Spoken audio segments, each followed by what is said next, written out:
दोस्तों नमस्कार। स्वागत है आप सभी का आप ही के अपने इस मंच पर जिसका नाम है मयूर जानी ऑफिशियल। दोस्तों एक और घटना हुई है जिस पर आज बात करनी है आपसे।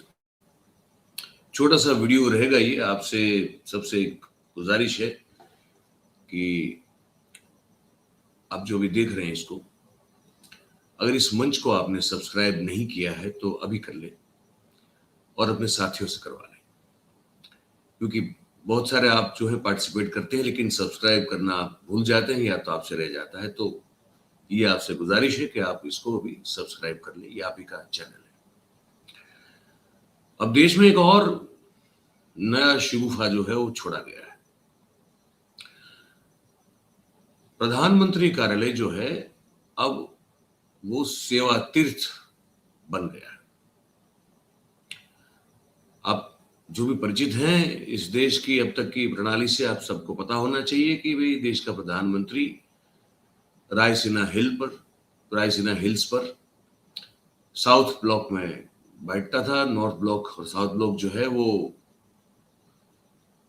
एक दो ऐसे विभाग या तो ऐसी इमारतें अब तक हैं, जो अभी भी हैं, जहां से देश का पूरा संचार होता था। मंत्रालय सब वहीं बैठते थे। बड़े सभी मंत्री जो है कैबिनेट स्तर के या राज्य स्तर के सब जो है वो वहीं बैठा करते थे। प्रधानमंत्री का कार्यालय भी, पीएमओ भी वहीं से कार्यरत रहा करता था इतने सालों से। 78 साल तो हो गए इस देश की आजादी को। लेकिन जैसे कर्तव्य पथ हो गया है ना, लोक कल्याण मार्ग हो गया, वैसे ही अब सेवा तीर्थ हो गया है। और जहां पे लिखा गया है कि नागरिक देवो भव, इस देश का नागरिक देव समान है। अब ये सुनने में बड़ा अच्छा लगता है, लेकिन ये सरकार और ये लोग जो सत्ता में बैठे हैं इस बात को बिल्कुल नहीं मानते। ये हम और आप डे टू डे प्रतिदिन महसूस कर रहे हैं। अब जब पैसा खर्च ही करना है और सिर्फ इमारतें या तो ब्यूटिफिकेशन का ही काम करना है इस देश में, तो चाहे वो सेंट्रल विस्टा नाम की नई संसद की इमारत हो जिस पर अरबों रुपए खर्च हुए, या फिर ये सेवा तीर्थ कि भाई अब तो हम सेवा तीर्थ नाम रखेंगे जहां नागरिक देव समान होगा। क्योंकि अब तक तो इस देश में कोई नागरिक को पूछता नहीं था, यही लोग हैं जो पूछ रहे हैं। तो उसका वीडियो आप थोड़ा गुस्सा मत होइएगा, हमको पता है आपको बड़ी चीड़ और बड़ी तकलीफ होती है जब मैं सब दिखाता हूं आपको, लेकिन देखना जरूरी है। मैं आपको बताता भी चलूं साथ में कि ये क्या हो रहा है। ये देखिए, आप ये दृश्य देख सकते हैं। ये सेवा तीर्थ नागरिक देवो भव का ये हो गया है अब लोकार्पण। प्रधानमंत्री ने खुद अपने आप को ये सेवा तीर्थ जो है वो अपने आप को अर्पित किया है। सबसे पहले अपने आप को किया है, फिर देश को किया। अब देश को पता नहीं इससे क्या फर्क पड़ेगा, लेकिन तकरीबन 1200 करोड़ रुपए का खर्च इस पे हुआ है। मैं कुछ आपको मजेदार कुछ फैक्ट्स भी बताऊंगा आज। पहले तो इस भवन के बारे में बात कर लेते हैं।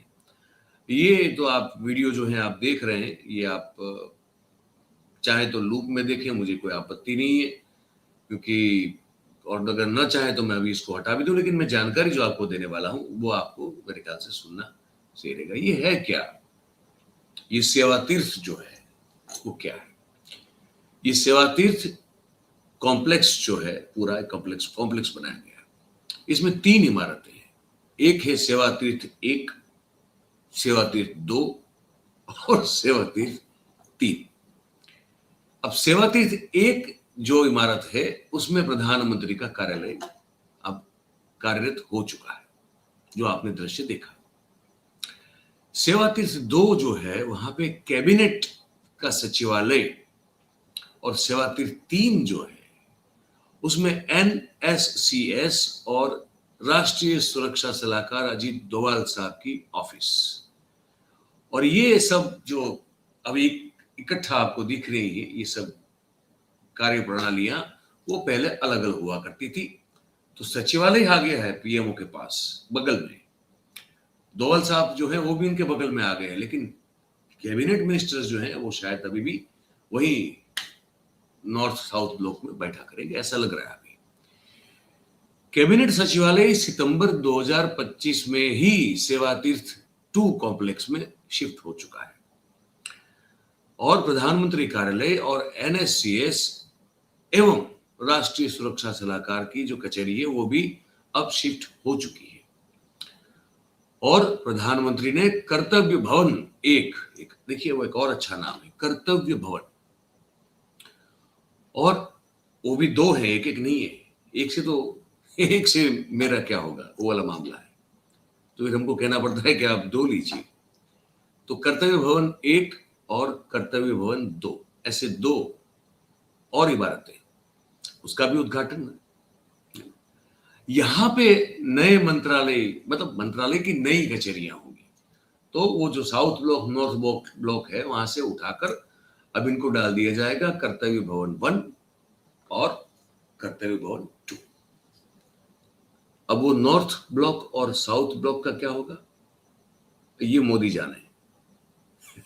वो रायसीना हिल्स की जो ये सब इमारतें हैं हिस्टोरिकल, उनका क्या होगा अब ये तो मोदी साहब ही जाने, मैं और आप इसमें अभी इस वक्त कुछ सोच समझ नहीं सकते। तो नया मंत्रालय की भी नई कचहरियां हो गई। पहले ये जो नॉर्थ ब्लॉक में बैठते थे अब यहां पे बैठेंगे। तो प्रधानमंत्री कार्यालय का एड्रेस जो है 13 फरवरी से बदल गया और अब वो हो गया सेवा तीर्थ, और 1189 करोड़ 1189 करोड़ रुपीस के खर्च से ये जो सेवा स्थान है सेवा तीर्थ ये बना हुआ है।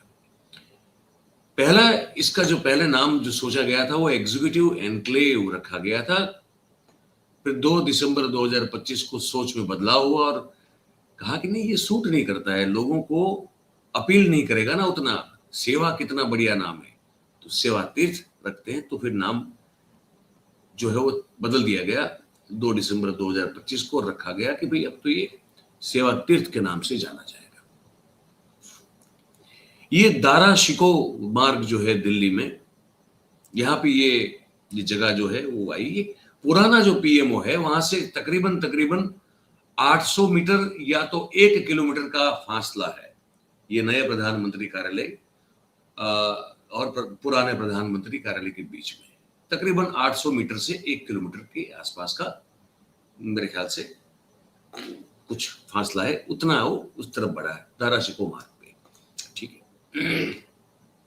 अब 2,26,000 स्क्वायर फीट, मतलब समझ लीजिए तकरीबन 5 एकड़ जगह जमीन, 5 एकड़ जमीन पर ये पूरा सेवा तीर्थ जो है वो बनाया गया है। L&T कंपनी ने इसको बनाया हुआ है, ठीक है। अब नए प्रधानमंत्री कार्यालय के बिल्कुल करीब प्रधानमंत्री का नया निवास स्थान भी बन रहा है, ये तो आप जानते होंगे, ठीक है।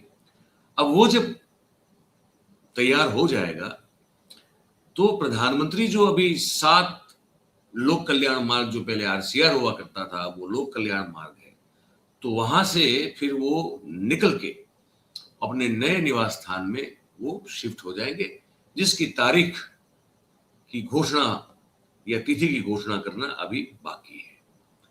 कर्तव्य भवन 1 और 2 में नाणा मतलब कि वित्त मंत्रालय और रक्षा मंत्रालय समेत सभी, जैसे मैंने कहा कि जो नॉर्थ ब्लॉक में बैठते थे वो सब लोग वहां पे बैठेंगे, जैसे कि संरक्षण मंत्रालय, स्वास्थ्य परिवार कल्याण मंत्रालय है, कॉर्पोरेट कॉमर्स वाला मंत्रालय है, शिक्षा मंत्रालय, संस्कृति मंत्रालय है ना, कानून और न्याय मंत्रालय जो है वो है, सूचना और प्रसारण का मंत्रालय, कृषि और किसान कल्याण का मंत्रालय, रसायन और जो खाद का मंत्रालय है वो मंत्रालय, आदि जाति से लेके हर ये सब वहां पे बैठेंगे, ठीक है। इससे पहले जो गृह मंत्रालय जिसको कि अमित शाह साहब देखते हैं वो लुटियंस दिल्ली के रायसीना हिल्स के ऊपर नॉर्थ ब्लॉक परिसर में जो है वो ऑलरेडी वहां से निकलकर जनपथ में बनी कॉमन सेंट्रल सेक्रेटरिएट में शिफ्ट हो चुका है। आप अगर देश के नागरिक है तो आपको ये सब बातें पता होनी चाहिए। और गृह मंत्रालय जो है उसको इस नए जिसमें शिफ्ट हुए उस कॉम्प्लेक्स में तकरीबन तकरीबन 347 से 350 कमरे आवंटित किए गए हैं। ठीक है। और 90 साल तकरीबन जो है, जो आजादी से पहले से लेके आजादी के बाद अब तक तकरीबन 90 साल तक गृह मंत्रालय पहले नॉर्थ ब्लॉक से कार्यरत था और अब वो चला गया है कॉमन सेंट्रल सेक्रेटरीट में। ठीक है। अब ये मेरे ख्याल से इतना आपके लिए काफी। और एक चीज बताना चाहता हूं, वो ये है, ये शौक इनका कोई नया नया शौक नहीं है। मैं आपको बताना चाहता हूं 2013 में जब मुख्यमंत्री थे गुजरात के मोदी साहब, तब भी उनको, उससे पहले मतलब 2010 या 2009 में ही उनको जो है ये उनको लग गया था कि नहीं नहीं, मतलब गुजरात विधानसभा में मुख्यमंत्री अब तक जो बैठते आए हैं वो ब्लॉक नंबर 1 में बैठते आए हैं और रहते भी आए हैं। अगर मुख्यमंत्री आवास में तो वो बंगलो नंबर 1 में रहते आए हैं। दोनों को बदल डालो तो दोनों बदल दिए। पहले उन्होंने जो है बंगलो चेंज किया, नया बनवाया, जो था थोड़ा उसमें बहुत सारे बदलाव करवाए, और जो ओरिजिनल नंबर 1 बंगलो था उसको अलग कर दिया और उन्होंने अपने हिसाब से एक और बंगलो बनवा दिया। क्योंकि पहले जो लोग रहते थे वहां हम कैसे रह सकते, खर्चा वर्चा तो जनता के टैक्स के पैसे हैं, हमारी जेब से थोड़ी कोई फूटी कोड़ी जाती है। फिर उन्होंने सोचा कि भाई मुख्यमंत्री कार्यालय भी जो है, सीएमओ, वो भी तो वहां नहीं बैठेगा जहां पे अब तक सभी मुख्यमंत्री बैठते आ रहे। तो उन्होंने फिर, जैसे ये सेवा तीर्थ आप देख रहे हैं ना, है ना, तकरीबन तकरीबन 1200 करोड़ रुपए के खर्च से जो बना है, वैसे उस समय 2013 में जब इस नए मुख्यमंत्री कचहरी को और कार्यालय को जब इन्होंने इनोग्रेट किया था, 2 बिल्डिंगें बनवाई थी वहां भी, गुजरात में, हमारे यहाँ भी, स्वर्णिम संकुल 1 और स्वर्णिम संकुल 2। और स्वर्णिम संकुल 1 में वो खुद बैठते थे और उसके बाद कैबिनेट मिनिस्टर्स बैठते थे, और स्वर्णिम संकुल 2 में राज्य कक्षा के जो मंत्री होते थे वो बैठा करते थे। तो उस समय तकरीबन 200 से भी ज्यादा करोड़ रुपए, 200 करोड़ से भी कुछ थोड़ा ज्यादा खर्च करके उन्होंने ये 2 नए बिल्डिंग बनवाए थे, जिसकी कोई जरूरत न थी, लेकिन फिर भी बनवाए थे। और बड़ी उनकी क्रिटिसिज्म हुई थी, टिका हुई थी कि ये खर्च करने की क्या जरूरत है, जैसे अभी भी हो रही है कि ये खर्च करने की क्या जरूरत है। लेकिन इनको लगता है कि ये खर्च करने की जरूरत है क्योंकि ये सेवा तीर्थ बनाना चाहते हैं। हमारा सवाल ये है कि सेवा, अगर आप प्रधानमंत्री कार्यालय सेवा तीर्थ बन गया है तो ये सेवा किसके लिए हो रही है, ये एक सवाल है। लेकिन अब हमारे पास जो जानकारी आ रही है, क्योंकि अब सेवा का बात निकला है, तो हमारे पास जो जानकारी आ रही है वो ये आ रही है।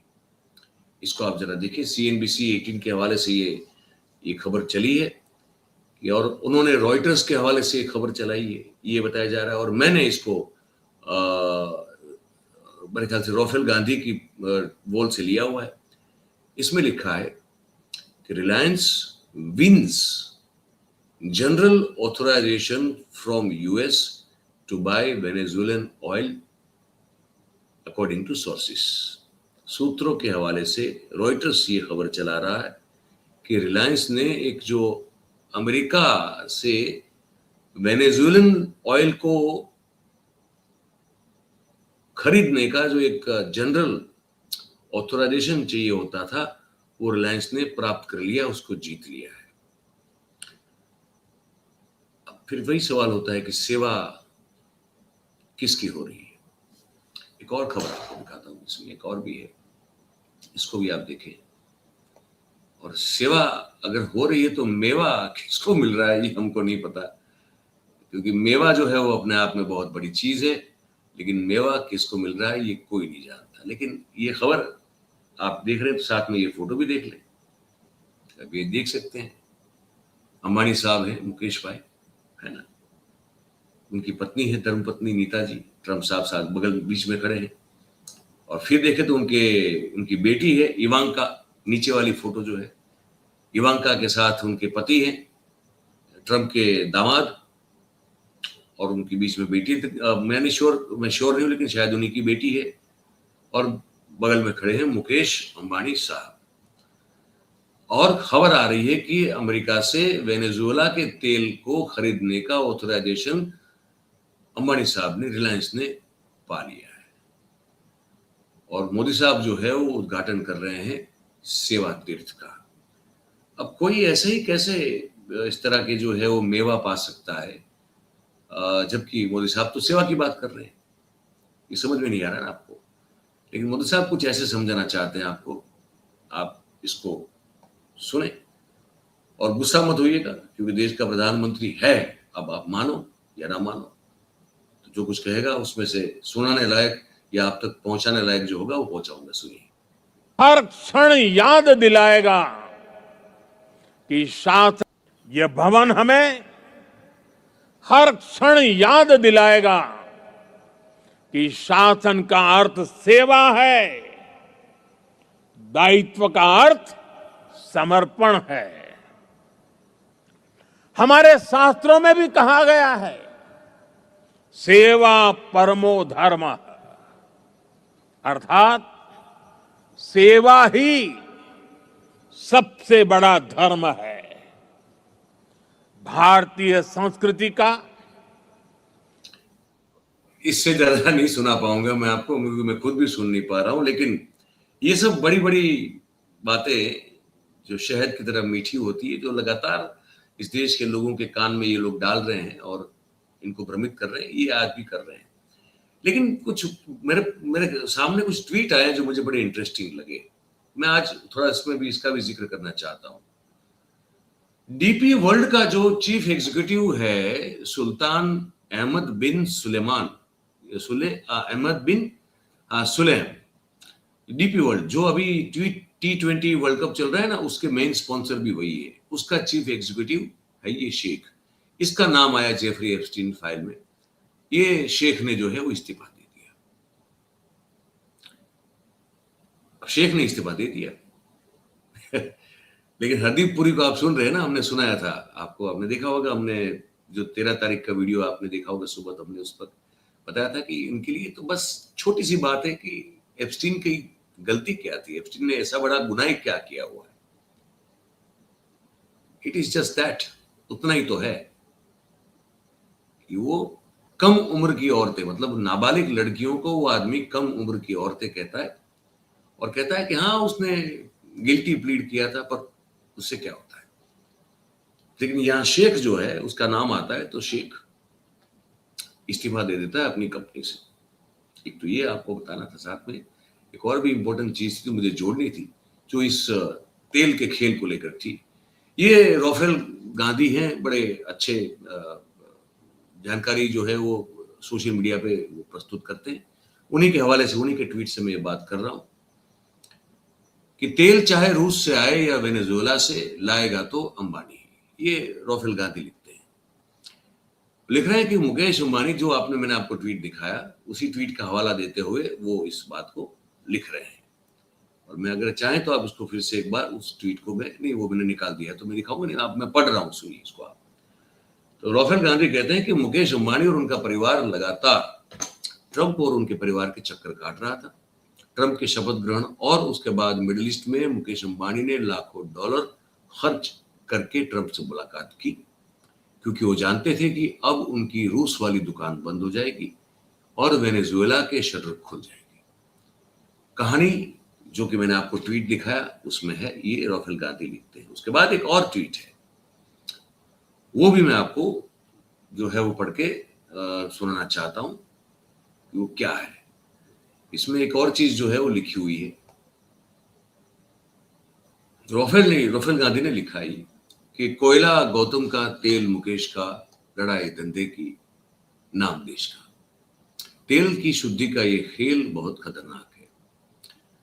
और फिर आगे पूरा, मतलब मैं विवरण में नहीं जाऊंगा, क्योंकि फिर अब राफेल गांधी साहब जो हैं वो एक मेरे ख्याल से पार्टी की विचारधारा को भी प्रमोट करते हैं, तो फिर वो जो अलंकार वगैरह इस्तेमाल होते हैं वो पत्रकार के तौर पर मैं एक हद से ज्यादा ओपिनियनेट नहीं कर सकता।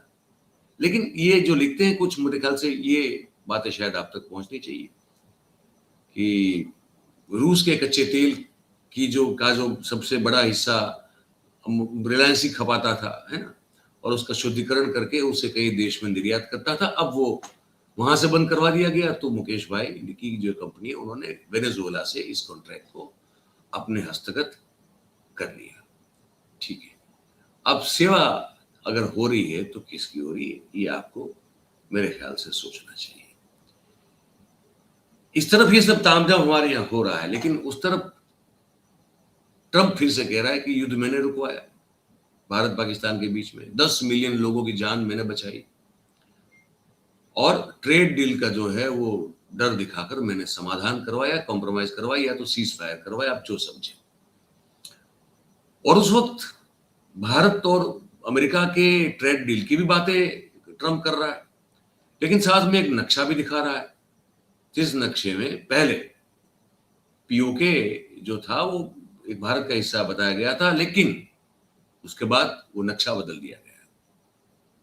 और नक्शा बदल दिया गया तो पाकिस्तान की ओर से एक निवेदन आया कि हमने अमेरिका को कहा कि भाई ये नक्शा आप जो है वो झूठा और गलत दिखा रहे हो, हम जो कहते हैं इस तरह से नक्शा दिखाइए। तो अमेरिका ने तुरंत फिर उस तरह से नक्शा दिखा दिया। तो अमेरिका ने जो बदला हुआ नक्शा दिखाया वो कुछ ये है ना, ये वो नक्शा है।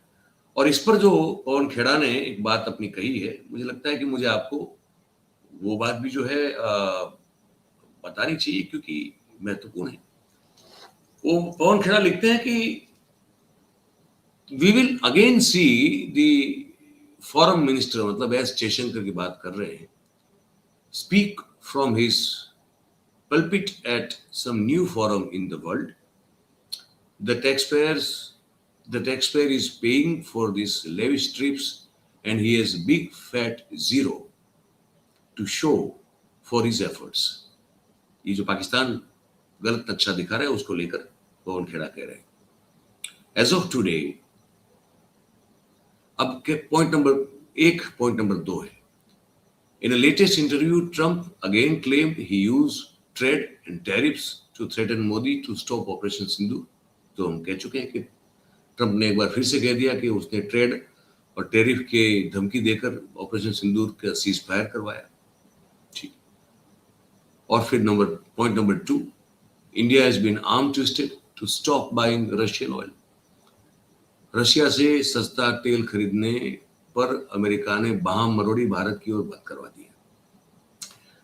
लेकिन तीसरी महत्वपूर्ण बात जो मैं ये नक्शा दिखा रहा हूं आपको, उस पर पवन खेड़ा कहते हैं, we continue to lose the battle of narratives against Pakistan.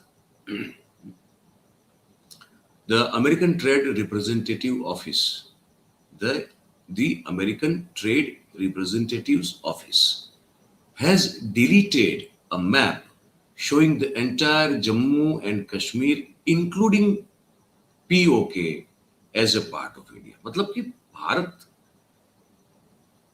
का पूरा जम्मू कश्मीर के साथ पीओके वाला पूरा हिस्सा गायब कर दिया गया है, ये पवन खेड़ा का कहना है। लेकिन अब वो जो मैं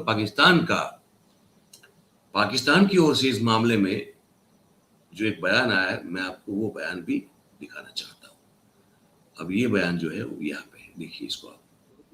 Map, yes, this map was put up at certain handles. We contacted the U.S. authorities. They realized that this map was illegal. The international map on Jammu and Kashmir, and as a result, international map delineating Pakistan and Indian territories is legally sanctified by the United Nations. So if you go to the United Nations website, you would see the accurate map. And we note with satisfaction that the US side made the requisite correction to highlight the legal UN-sanctioned map of this of our region, which clearly delineates Jammu and Kashmir as a disputed territory whose settlement is to be done through a UN-administered plebiscite under the in accordance with the UN Security Council resolutions. तो सीधी बात कर रहे हो, तो कह रहे कि हमने कहा कि भाई नहीं, ये नक्शा आपने गलत दिखाया है, यूएन के हिसाब से भी ये ठीक नहीं है, इसको आप करेक्ट कीजिए। उन्होंने कर दिया। तो सेवा देश की कहां हो रही है, मैं ये समझ नहीं पा रहा हूं। पाकिस्तान के साथ हम लगातार, जैसे पवन खेड़ा ने बिल्कुल सही कहा कि हम तो वो जो वॉर ऑफ नैरेटिव्स हैं वो भी लगातार हम तो लूज कर रहे हैं, हम एक तरह से उसको गवा रहे हैं। और इनके दिमाग में, मोदी महाराज के दिमाग में एक चीज तो बड़ी तय है, देश को आजाद हुए 78 साल हो चुके हैं, लेकिन कमबख्त ये गुलामी है कि मोदी साहब के दिमाग से, उनके मन से जाती नहीं। अभी भी वो उसी पर बात करेंगे।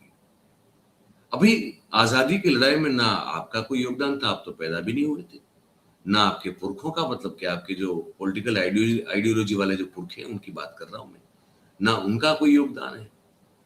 लेकिन फिर भी पता नहीं क्यों 78 साल पहले आजाद हो चुके इस देश को लेकर मोदी साहब के मन में अभी भी कमबख्त गुलामी जो है वो छाई हुई है। तो अभी भी वो वही बात करते हैं कि गुलामी की मानसिकता को बदलना होगा, है ना, और नई सोच और नई मतलब दिशा से और तरीके से सोचना पड़ेगा। और ये इन सब प्रतीकों से, सिंबल्स से हमको आजादी चाहिए। किससे आजादी लोगे आप? ये कोई नया नया बना हुआ देश तो नहीं है, या ये भूखंड या भूभाग तो नहीं है। ये तो पता नहीं कितनी सहस्त्राब्दियों से ये है। क्या क्या आप पुरानी बातें मिटाओगे और क्या क्या करोगे, हमको समझ में नहीं आ रहा है। लेकिन इनके दिमाग से वो बात जा नहीं रही, इसलिए साउथ ब्लॉक और नॉर्थ ब्लॉक और रायसीना हिल्स को ये क्या कहते हैं, भाई वो तो गुलामी के प्रतीक थे। भाई गुलाम तो हम थे, 78 साल हो गए, उसको अब नहीं है। ब्रिटिश के तो नहीं है, लेकिन हाँ आपके शायद जरूर है, ये हमको कहना पड़ेगा। लेकिन सुनिए क्या कहते हैं। आजादी के बाद साउथ ब्लॉक और नॉर्थ ब्लॉक जैसी इमारतों से देश के लिए अनेक अहम निर्णय हुए, नीतियां बनी। लेकिन ये भी सच है कि ये इमारतें ब्रिटिश साम्राज्य के प्रतीक के तौर पर बनाई गई थी।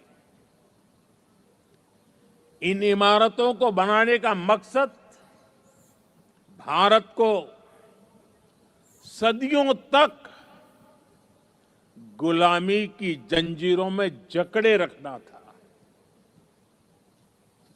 अब यहाँ पे रोक रहा हूं, और आगे फिर सुनाने जैसा कुछ है भी नहीं। वैसे ये भी सुनाने लायक तो था ही नहीं, लेकिन क्योंकि अब ये है प्रधानमंत्री के पद पर बैठे हैं और जो कर रहे हैं, तो वो इसलिए आप तक पहुंचा, या तो आपको इसलिए सुनाया कि इसका बहाना बना, इस चीज का बहाना बना, लगातार हर चीज का बहाना, किसी न किसी बहाने के पीछे छुपना, चीजों को छिपाना और खर्च करना, इतना बेतहाशा खर्च करना मेरे और आपके जेब से जाने वाले टैक्स के रुपयों की, जिसकी कोई सीमा नहीं, ना कोई हिसाब है, ना कोई जिम्मेदारी है, ना कोई जवाबदेही है।